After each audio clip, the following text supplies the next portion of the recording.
So I was flipping through. Zephaniah and Nahum have always just been strange books to me. When I was reading it, I was gonna make a video where I'm just reading it very angrily.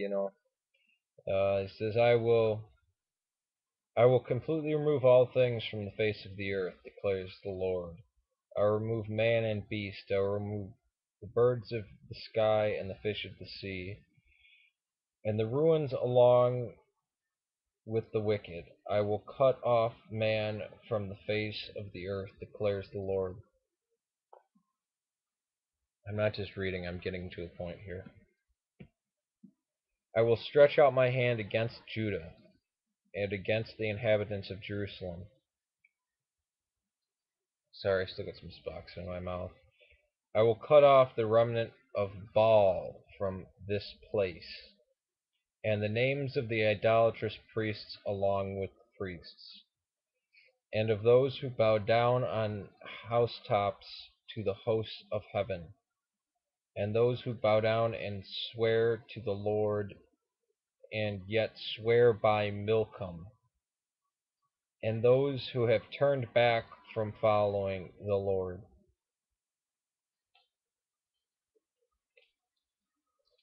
Now, Milcom can mean their king, or it can just be a different word for Moloch, uh, the god of violence, the one that they sacrifice babies to. But this is the Israelites writing this. I shouldn't say Israelites, say Jews later on, people. And those who have turned back from the Lord, from following the Lord, turned back. Now, I'm only using one translation here. Does that imply that they were converts to Judaism and that they're turning back?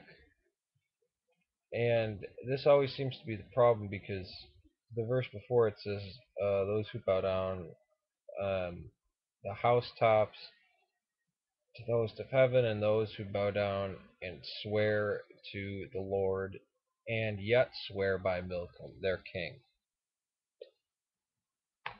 or Moloch. If it's their king, then you're making alliance against God's theocratic order on earth, I guess.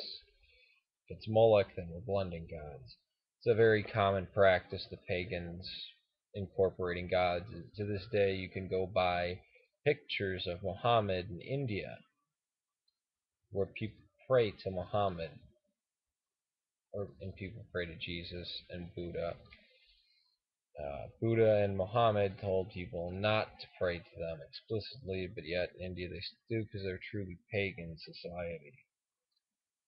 Now, there's something else that I noticed here. Somebody had made an argument, which I think is the most ridiculous and asinine thing, of saying, why do you burn incense? It says incense is an abomination. So should we not pray on the tops of our house? Should we not pray on rooftops either? Should we not bow down? Uh,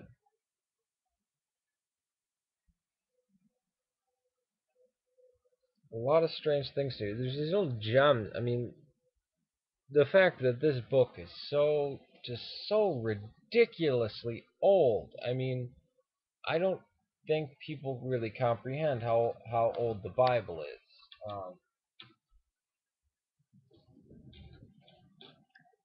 It really is strange how old this thing that we call the Bible is.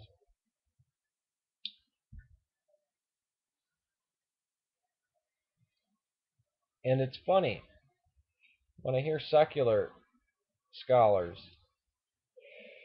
and it's too bad that they have to be secular, isn't it? When I hear, okay, I'm not going to say secular. When I hear idiotic scholars talk about how old a religion is, they say, well, Krishna, story of Krishna, Bhagavad Gita, wasn't written down until about 900 AD. But the story dates back to about 500 BC.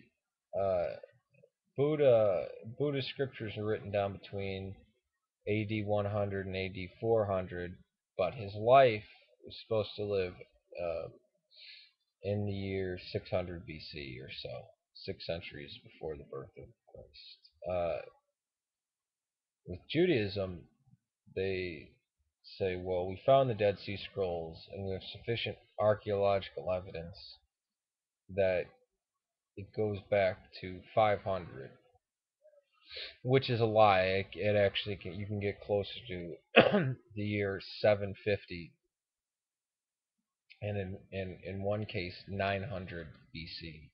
So they say, well, they're about the same age. They're equal age, equally old, because the story of Krishna was written down in 900 AD, but it supposedly took place back in 500 BC, and the oldest parts, the the writings of the Bible, we find uh, scraps and pieces of them, uh, you know, in just after the exile.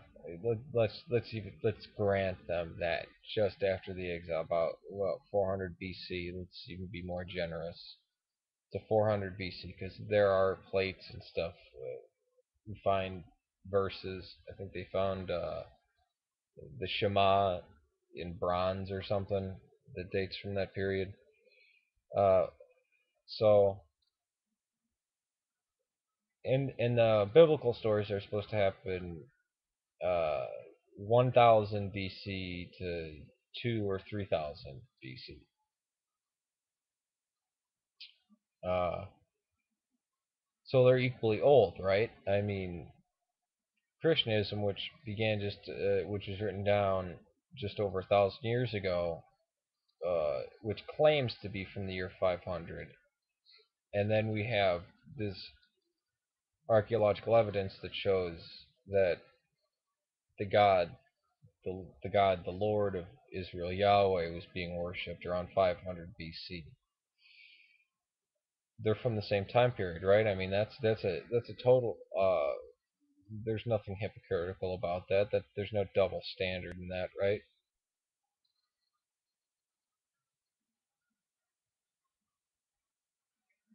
Again, it's late, and I go off topic.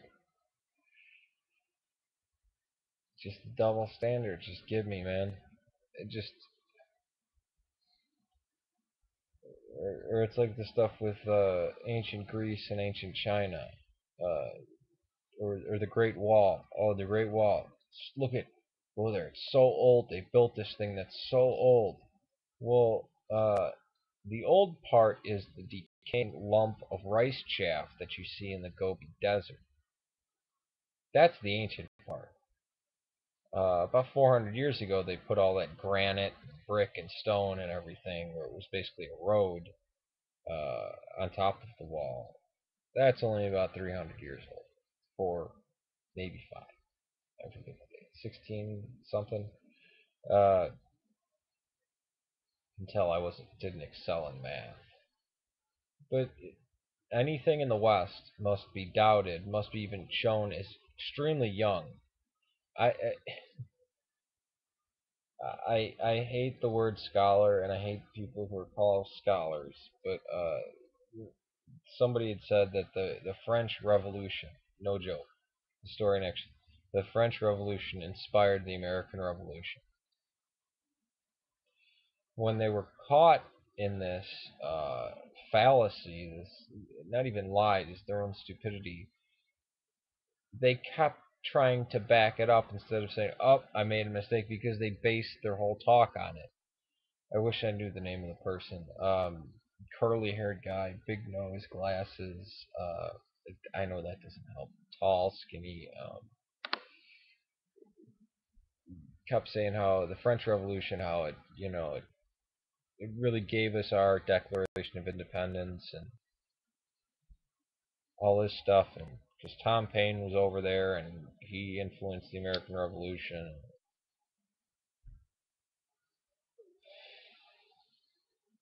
I mean, when will the West stop hating itself? When will we, and by we I mean all of us, me, you, everybody in this Chicago, everybody in America, stop being self-hating white people? Because that's basically what America and Canada are. self-hating white people. Even if you're black, you're part of this. Maybe the Mexican immigrants will be the salvation. The very Catholic Mexican immigrants who have a lot of children. God bless them. They're the future. Uh, Here's another tangent. This is getting long, but what the hell? Aquatic ape theory. I think we should go back to the water. I think we should isolate a group of people in the swampland so that they have to give birth in water and see how we evolve there. Put us in a bottleneck. God, I would love to go back and see that period of the aquatic ape because it even gave us our speech because we had to hold our breath underwater, so we had to control our breathing. So the period of the aquatic ape, well, we are the aquatic ape, gave us speech, and it probably gave us religion too. It's probably when the soul entered. We're born from the water, just like the womb. The water is the womb. See, I believe all this stuff about ancestral memories. Uh, about us trying to find the womb. I think the spiritually dead people are the people who don't care. Oh, I don't care. Just try to block it out of your mind. People who try to deny the existence of the soul. Even if the soul dies at death, even if there's not a God, there's a soul. You're just a computer that became self-aware, and now you're gonna die, and you can't grapple with that fact. So then you just make up all these myths and theories. Uh, I mean, even that is a form of spirituality in itself. I mean, if you believe that, if you're that much of a stark materialist, God, I mean, you want to be more religious than anybody. You'd out religious the religious. Strange videos I make, aren't they? I wonder what I'll title this one.